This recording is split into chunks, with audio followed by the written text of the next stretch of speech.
Well, welcome everyone to C.HR with Ariaunstewart. Today we have our special guest, Whitney Dodds. Thank you so much for coming through. I'm so excited to have you here today. Thank you.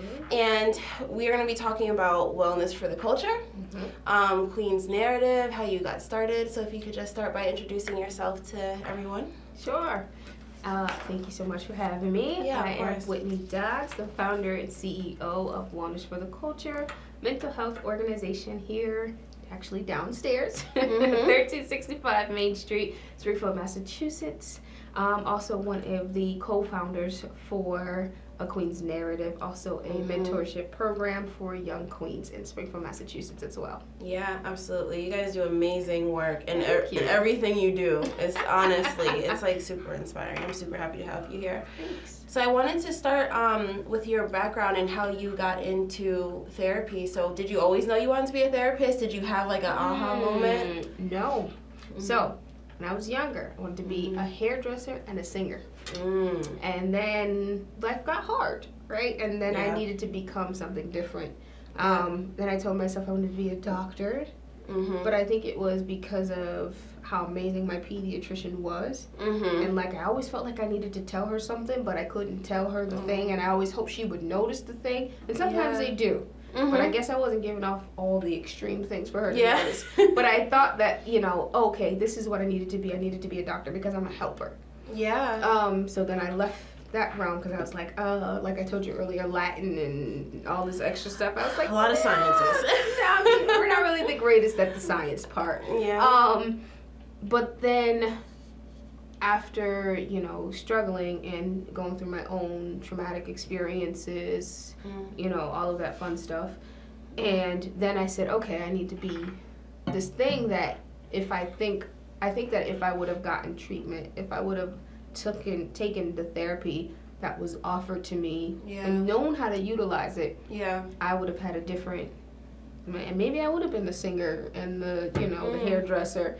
I'm not sure. Here we are, trying to be the therapist that, so many young black and brown children and people could use so that they can go on to be whatever it is that they want to be. So you became what you needed. Exactly. I love it. And that's true passion right there, because you know the experience from the standpoint of the person you're helping. Exactly. I say that all the time, that the therapists are like the craziest people in the world, and they have to be. Right? To do this kind of work, you have to be nuts. So in a good way, in a nice constructive way. That's awesome. So how old were you when you would say, was it like in college that you figured it out, or like you knew before you started college? So no, I actually before, I don't know how old you are, but I'm not that old, but commerce used to be a school with 3 tracks. A law track, an arts track, and also like a drama track. And a medical track, and you had to like choose one. Wow. And so I went through the medical track, and we had to do this fair.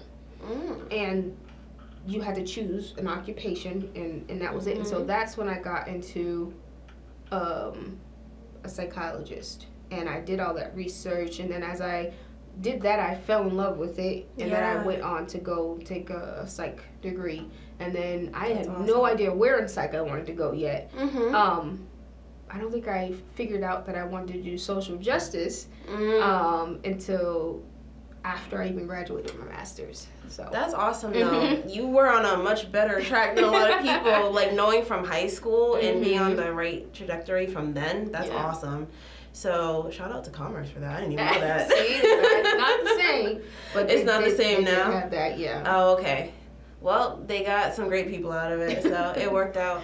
So when you say the social justice side of being a psychologist, what exactly does that mean? Yeah, so when you gave me the compliment, it's good for you to know, I actually took a pause and went through this other program in public policy, because I am an advocate. I am a soapbox banger. I am like this motivational type person, and I'm like, no, that's wrong, and I need to call that out. And like, I'm always the one that's always shaking stuff up. But I didn't like it at the macro level. I do like it individually, one-on-one, because I feel like I have way much more influence here. And then if I can get one at a time and get them individually, because sometimes it's like a blanket and it doesn't fit everybody, and that's important also. Right. So that's what I mean by it. And then I took a course called, African American counseling, and one of the classes in one of the books was social justice counseling, and I said, that was like a light bulb. It was like, dang, I can put both of these things together, and that's when I took off.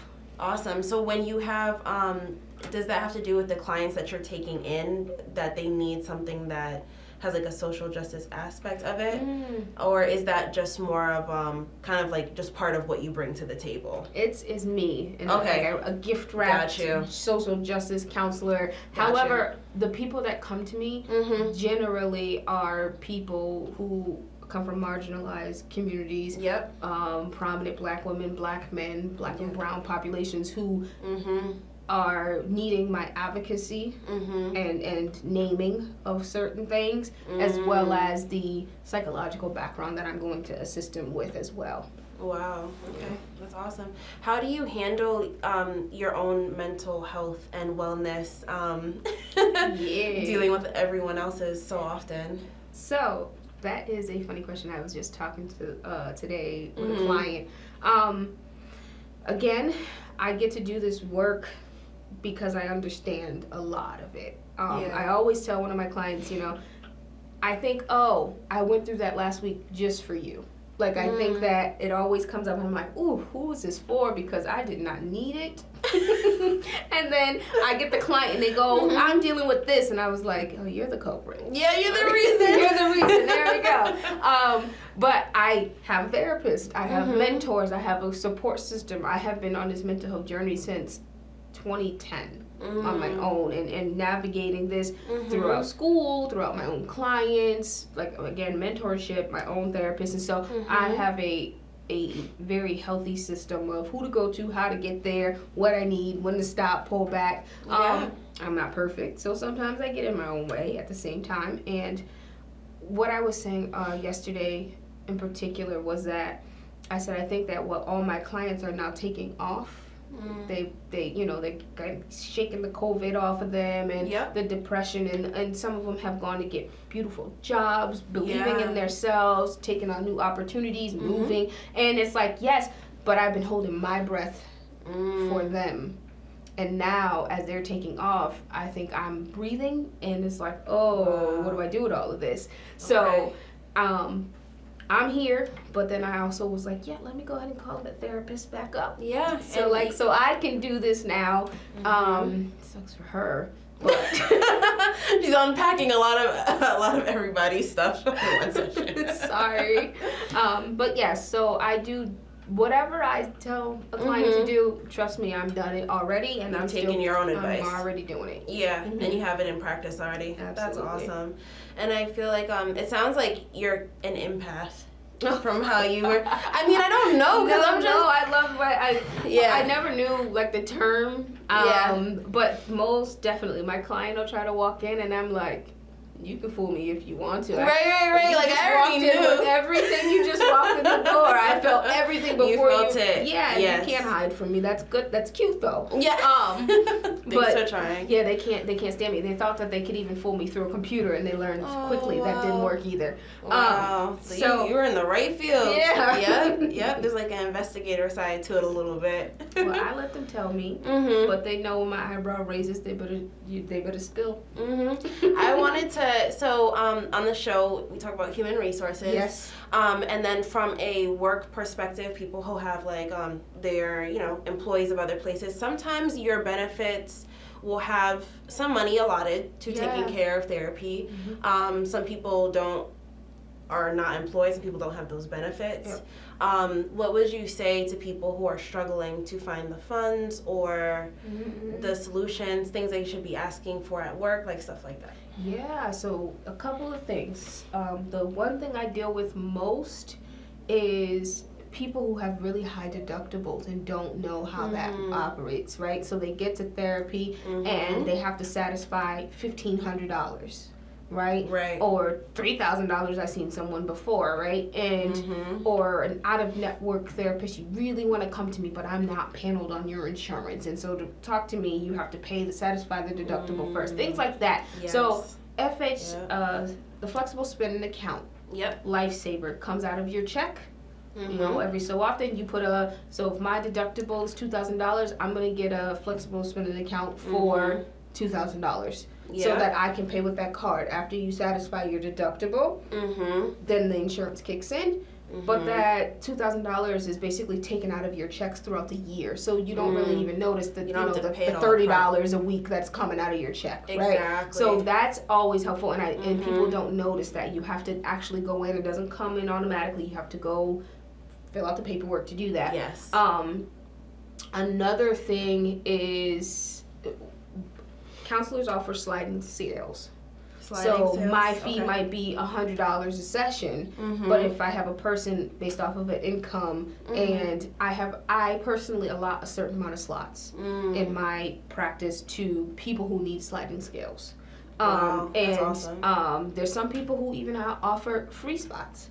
You know, well, okay, here we are, Mass Health. There are plenty of counselors here, good black ones at the same time, who take Mass Health, which in Massachusetts is kind of mandatory. So you should. But if for some reason you don't, there's plenty of people who offer it. I think the thing is just for you to ask, and people most times they write it right on there if they have sliding scale or anything like that. That's awesome.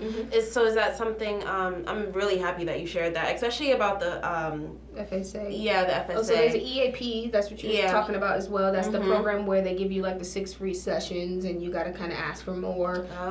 It's an employee assistance program. Nice. And that's when you get the 6 free sessions from your job. It's like kind of like a hardship type thing, and then based off of that, they'll maybe refer you outwards, or sometimes they even give you 6 more depending on what your benefits are. That's so those awesome. are different programs. Yeah. Yeah, and even because I used to do like benefits administration, and I remember like the FSA, and a lot of people just kind of skipped over it there because a lot of your mentality when you're paying into that stuff is, I don't want to give my money. I don't want to pay, exactly. Yeah, but then it's like when you need something, you're not going to want to pay up front. So it's always better to work with the benefits, and it's like, why even go into work if you're not going to utilize the benefits? They're good when you think about them. I did never utilize it before, and I've actually never had a really high deductible until I had 3 kids, and I was like, oh no, these medicines cost too much. Right. When it's not just you, you're like, oh, no. I mean, like when I was younger, I was like, I'm only going to the doctor one. It's a well visit. We're good. Right. Exactly. It's fine. I'll never even touch this deductible. But when I have children and there's a bunch of sick visits and they have eczema, oh no, give me the card. Yep, that's awesome. And then I also wanted to talk about your new space. Yeah. You recently opened up like your physical location here at 1365 Main Street. So what pushed you to, because were you working for a practice before? Nope, just me still. Oh, you were working on your own. Okay, awesome. And then you decided to bring in more people to actually like have a staff and stuff. So right before COVID, I had journeyed off and said, okay, I'm quitting my job and I'm just going to do this full time. And I did that, got my little office about as big as this and down the other side of Main Street, and then COVID. Yeah. And it was like, shook the world. Right. What am I supposed to do with that? I have no idea. So it took me a couple of months, got the assistance, all the financial assistance. I was a partaker of that. Beautiful. Yeah. And then I had to create a plan. What am I going to do? How am I going to build myself back up to capacity? I utilized my resources again. That was the time I called me a new therapist. I said, okay, friends, let's get back on this. I got me a coach, a success coach. And the 3 of us created this plan. How are we going to reinvent? How are we going to restructure? Pivot. That pivot, the word pivot is like my new best friend, right? Yeah. So pivot, and then I was maxed out immediately, like putting myself out there, building my content, doing all these things, rebranding, and then I was like, oh, I can't take any more clients.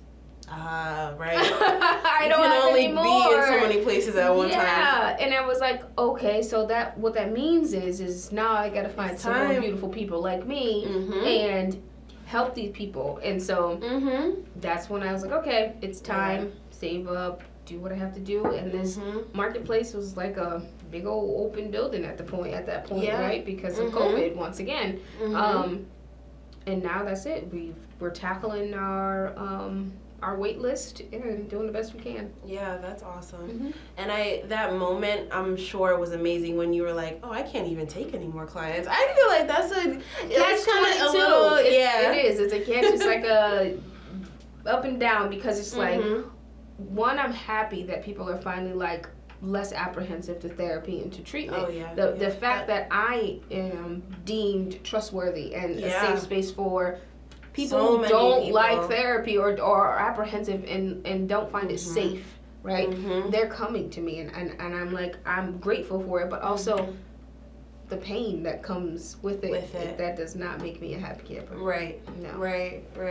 But at least you're doing something about it, because Absolutely. people are, it's a sad reality that people are like, there's always some type of struggle or stress going on, but you can actually be a relief to that. So that's amazing.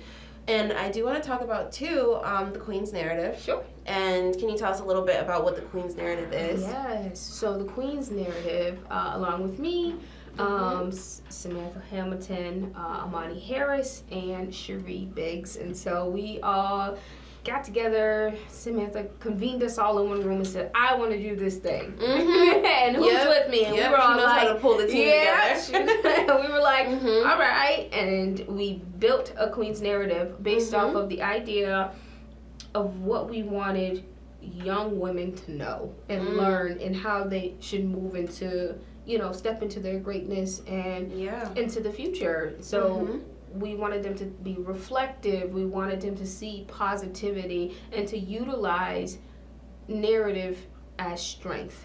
There's so many ways Black women have been perceived and projected into this world, and we've been silenced so much. So teaching these young women to take back their power, and we always say, to create herstory. I love it. I love it. And I went to one of your events. I've actually been to multiple encounters with the Queen's Narrative, because Sam and I believe it was Imani spoke at an event that I was hosting for women coming together and sharing experiences. And they did a fantastic job, and I love how you all really pull out what's bothering. I don't know how to put it, but you really pull it out of people, and we really were able to dissect it. And then because it's in a space with other women, you can feel comforted and you're not by yourself in your experience. And then I also went to the brunch that you all did here. And that was awesome, and we shared a bunch of different stories. So if somebody wants to know how to reach out, or if they know a young woman who would be a good fit, how would they do that? So we're on Facebook and we're on Instagram. You can email us. I'm happy to take any kind of conversation as well. But awesome. Personal message, just DM. That's basically how we get a lot of our inquiries currently. We don't have a website yet, but that's what we're working on now. It's coming. It's coming. Also, though, is we have a new summer group called Double Dutch and Me. We're doing new programming. Yes, and we're going to be hosted by the Boys and Girls Club. And we're going to collaborate with Springfield's own Double Dutch competitive team. And we just had that meeting today, and we're so excited that they're going to come and help us with the Double Dutch. Oh, it's great. We're looking for people to come and help our girls and come and talk to our girls as well. So please do. Yeah, absolutely. That would be fantastic. I mean, the event that they came to, my little sisters were there, so it was really nice to be able to see it kind of come full circle. And for them to be able to be in a space with other Black women. And could you tell us about, do you have any success stories? You don't have to share any names. Yeah, of course. But that you would like to share of people who've come out of either program? Either one. Yeah. Okay, so I don't have superstar clients. I don't have favorite clients, but I have superstars, right? She's gonna beat me. But I have one of these superstar clients where she came to me and she had very low self-confidence. But all I could see when she opened her mouth was this great human being, and I'm like, so who told you Right. You were not great. Yeah, Who put that told in you? your head? Where did you get that from? At what point in your life did you learn that? Where did the message come from? And so as we dissect different pieces of her life, and we learn where she got these messages from, and then we tear them apart, and we go about it the opposite way, because you have the power to, just as much as energy as you put into the negative thought, you can put the same amount of energy. You just need some help and some guidance and some push. And so we always think about, like, who told you so? Right? So, oh, I can't apply for that job. Who said? So she did it anyway. Yeah. Not only did she go for a job anyway, they created the position for her. Really? Oh my gosh, that's the best feeling. For her. Put her as interim, and then said, you can have this again next year full time, not even co. So they created it so that she worked in her other office and this office. Then she stepped into the role. Like, and all because she dared to ask. That's crazy. Not qualifications, not master's degree, just dare to ask, because she does amazing work.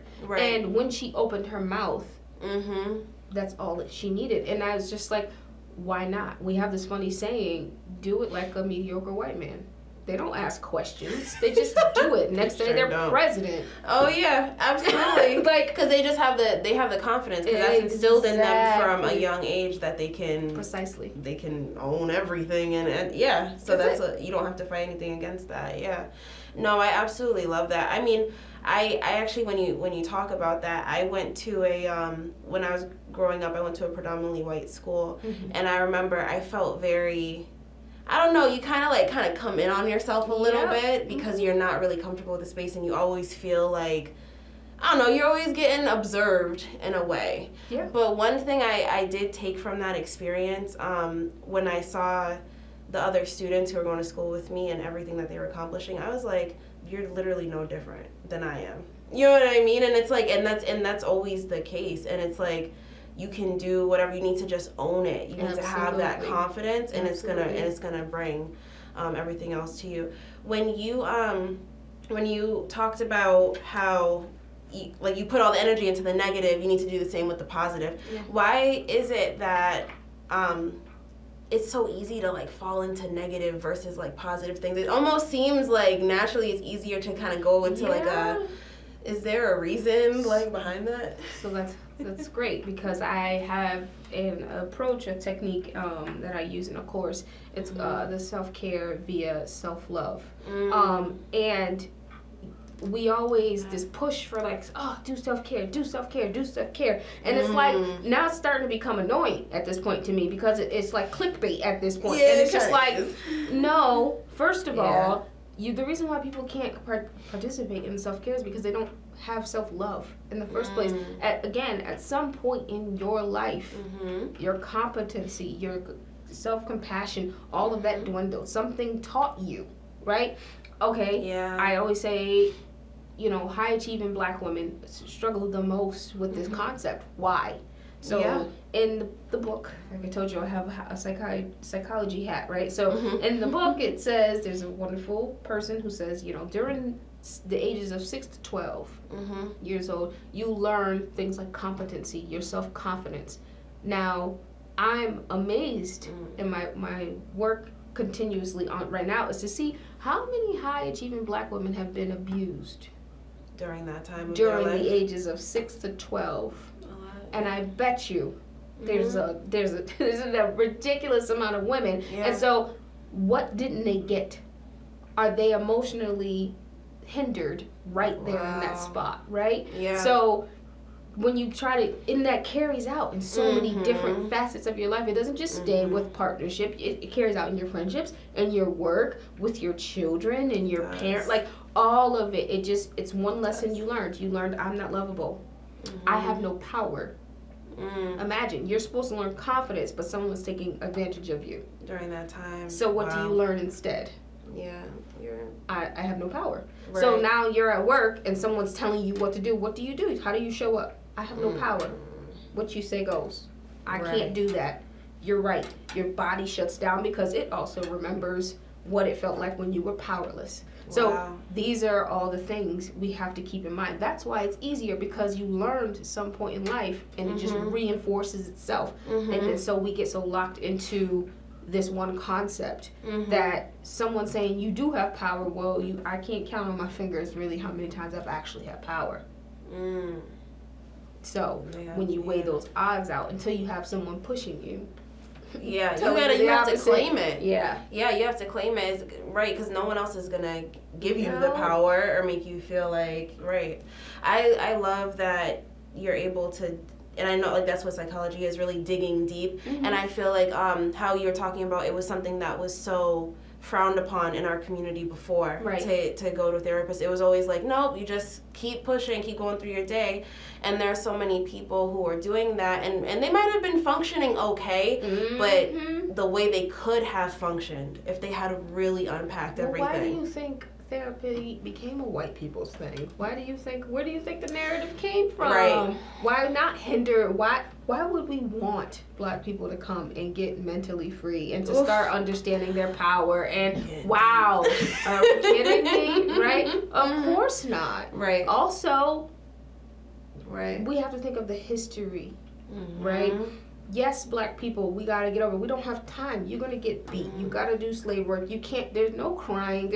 These are all things we have to. We gotta do something, right? That we don't have time to do that. So that's how it kept going, and we continuously perpetuate those cycles. But we don't have to no more. And every time one of us breaks free, we create new pathways for Black people and brown people to come and do differently.